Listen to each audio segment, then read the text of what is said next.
নমস্কার বন্ধুরা, তো আপনাদের জন্য আমি অনেকদিন বাদে আবার সেই ভিডিওটা নিয়ে চলে এসেছি, যেখানে আমি আপনাকে বলবো যে আগামী কয়েক সপ্তাহের মধ্যে ইন্ডিয়া, বাংলাদেশ, পাকিস্তান এইসব জায়গায় কি কি স্মার্টফোন কনফার্ম লঞ্চ হতে চলেছে তার একটা পুরো কম্পাইলেশন হলো ভিডিও। তো ওই জন্য আমি আপনাকে রিকমেন্ড করবো আপনি ভিডিওর পুরো লাস্ট অবধি দেখবেন, আর কমেন্ট সেকশনে আমাকে অবশ্যই জানাবেন যে আপনার এই সবকটা ফোনের মধ্যে কোনটা সবচেয়ে বেশি ভ্যালু ফর মানি লাগলো। তো চলুন শুরু করছি ভিডিওটা কোনো সময় নষ্ট না করে। আপনি যদি গ্যাজেটওয়াল বাংলা চ্যানেল প্রথমবার আসেন আর এরকম বাংলা টেক ভিডিও ডেইলি দেখতে চান, তাহলে গ্যাজেটওয়াল বাংলা চ্যানেল সাবস্ক্রাইব অবশ্যই করে নেবে। তো আমাদের লিস্টের যে প্রথম স্মার্টফোন সেটা হলো গ্যালাক্সি A16 5G। ফোনটা লঞ্চ হওয়ার কথা 18,000-এর আশেপাশে। এতে আপনি পাবেন 6.6 inch full HD plus super AMOLED display, তার সঙ্গে Dimensity 63005G processor. Minimum variant হবে 4128GB, 50/8.2 রিয়ার ক্যামেরার সঙ্গে 13 মেগাপিক্সেলের সেলফি, 5000 mAh ব্যাটারি আর 25 ওয়াটের হবে চার্জার। পরের ডিভাইসটা হলো Realme 13X 5G। ফোনটা আসার কথা 12,500-র আশেপাশে। এতে আপনি পাবেন 6.72 inch full HD plus 120Hz IPS LCD display, তার সঙ্গে Dimensity 70205G processor. Minimum variant হলো 4128GB, LPDDR4X আর UFS 2.2 এর কম্বিনেশন, 50/2 এর রিয়ার ক্যামেরার সঙ্গে 16 মেগাপিক্সেলের সেলফি, ব্যাটারিতে আছে 5000 mAh ব্যাটারি আর 45 ওয়াটের চার্জার। এরপর আমাদের লিস্টের পরের ফোনটা হলো iQOO Z9 Pro 5G, যেটা লঞ্চ হওয়ার কথা 24,500-র আশেপাশে। এতে আপনি পাবেন 6.78 inch 1.5K 144Hz AMOLED display, যার সঙ্গে Snapdragon 7 generation 3 processor. Minimum variant হবে 8128GB, LPDDR4X আর UFS 2.2 এর কম্বিনেশন। ক্যামেরাতে আছে 50/2 এর রিয়ার ক্যামেরার সঙ্গে 16 মেগাপিক্সেলের সেলফি, 6000 mAh ব্যাটারি আর 80 ওয়াটের হবে চার্জার। এর পরের ডিভাইসটা হলো iQOO Neo 9। ফোনটা লঞ্চ হওয়ার কথা 33,000-এর আশেপাশে। এতে আপনি পাবেন 6.78 inch 1.5K 144Hz super AMOLED display, তার সঙ্গে Snapdragon 8S Gen 3 processor. Minimum variant 256GB, LPDDR5X আর UFS 4.0 কম্বিনেশন, 50,000 রিয়ার ক্যামেরার সঙ্গে 16 মেগাপিক্সেলের সেলফি, 6000 mAh ব্যাটারি আর 80 ওয়াটের চার্জার। তো এরপর আমাদের লিস্টের পরের ফোনটা হলো iQOO Z9S 5G। এটা লঞ্চ হওয়ার কথা 21,000-এর আশেপাশে। এতে আপনি পাবেন 6.78 inch full HD plus 120Hz curved AMOLED display, যার সঙ্গে Dimensity 73005G processor.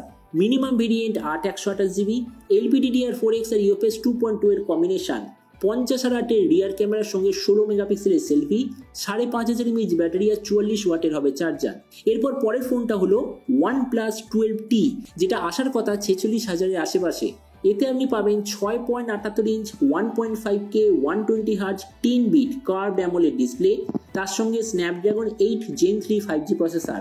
Minimum variant হবে 12-256GB, LPDDR5X আর UFS 4.0 কম্বিনেশন, 50/8.2 রিয়ার ক্যামেরা, তার সঙ্গে 16 মেগাপিক্সেলের সেলফি, 6100 mAh ব্যাটারি আর 100 ওয়াটের হবে চার্জার। নেক্সট যে ডিভাইস সেটা বিভিন্ন ধরনের সার্টিফিকেট সাইটে এসে গেছে আর খুব তাড়াতাড়ি লঞ্চ হয়ে যাবে। এটা হলো Motorola Edge 50 Neo। ফোনটা কি দামে আসবে কোনো প্রপার ইনফরমেশন নেই। এতে আপনি পাবেন 6.4 inch full HD plus 120Hz pOLED display, তার সঙ্গে Dimensity 73005G processor. Minimum variant হবে 6128GB, LPDDR4X আর UFS 2.2 এর কম্বিনেশন, 50, 13 আর 10 এর রিয়ার ক্যামেরা, তার সঙ্গে 32 মেগাপিক্সেলের সেলফি, 4310 mAh ব্যাটারি আর 68 ওয়াটের হবে চার্জার। এর পরের ডিভাইসটা হলো Realme GT 7 Pro, যেটা কনফার্মড এই বছরই লঞ্চ হয়ে যাবে। তবে দামটা কত হবে কোনো প্রপার ইনফরমেশন নেই। এতে আপনি পাবেন 6.7 inch 1.5K 120Hz 10 bit curved AMOLED display, তার সঙ্গে Snapdragon 8 Gen 4 processor. Minimum variant হবে 12256GB, LPDDR5X আর UFS 4.0 কম্বিনেশন, 50 আর 50 এর রিয়ার ক্যামেরা, তার সঙ্গে 32 মেগাপিক্সেলের সেলফি, 6100 mAh ব্যাটারি আর 120 ওয়াটের হবে চার্জার। পরের যে ডিভাইস সেটা হলো iQOO Z9S Pro। ফোনটা লঞ্চ হওয়ার কথা 25,000-এর আশেপাশে।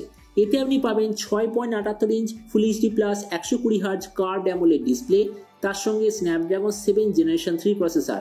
মিনিমাম ভেরিয়েন্ট হলো 8128GB, LPDDR4X আর UFS 2.2 এর কম্বিনেশন, 50/8 রিয়ার ক্যামেরার সঙ্গে 16 মেগাপিক্সেলের সেলফি, 5500 mAh ব্যাটারি আর 80 ওয়াটের হবে চার্জার। পরের যে ডিভাইস সেটা হলো Vivo V40e 5G। ফোনটা লঞ্চ হওয়ার কথা 30,000-এর আশেপাশে।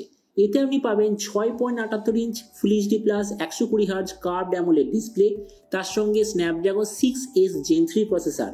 মিনিমাম ভেরিয়েন্ট হবে 8128GB, LPDDR4X আর UFS 2.2 এর কম্বিনেশন, 50,000 রিয়ার ক্যামেরার সঙ্গে 32 আর 8 মেগাপিক্সেলের সেলফি, 5500 mAh ব্যাটারি আর 700 ওয়াটের হবে চার্জার। নেক্সট যে ডিভাইস সেটা হলো Redmi 13 4G। ফোনটা আসার কথা 10,000-এর আশেপাশে।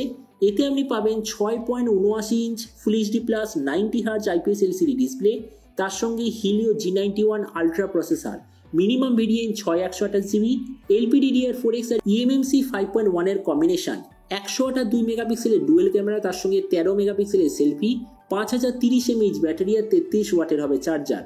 নেক্সট যে ডিভাইস সেটা হলো Redmi 14 Pro। ফোনটা লঞ্চ হওয়ার কথা 25,000-এর আশেপাশে।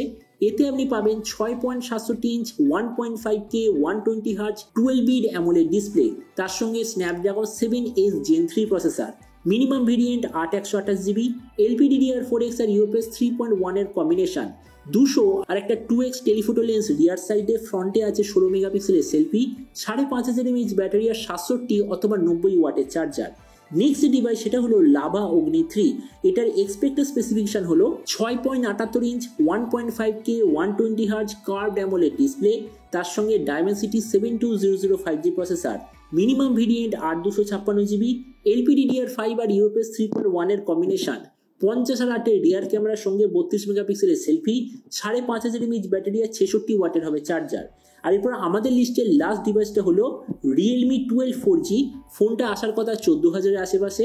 এতে আপনি পাবেন 6.7 inch full HD plus 120 hertz AMOLED display, তার সঙ্গে Snapdragon 685 4G processor, minimum variant 8128GB, LPDDR4X আর UFS 2.2 এর কম্বিনেশন।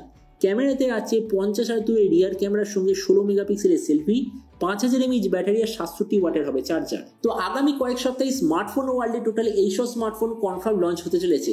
তো এবারে আপনি যখন সবচেয়ে জানাবেন যে আপনার এই সব কটা ফোনের মধ্যে কোনটা সবচেয়ে বেশি ভ্যালু ফর মানি লাগলো, এটা সম্বন্ধে কিছু আমার বলতে আমাকে একদমই ভুলবেন না।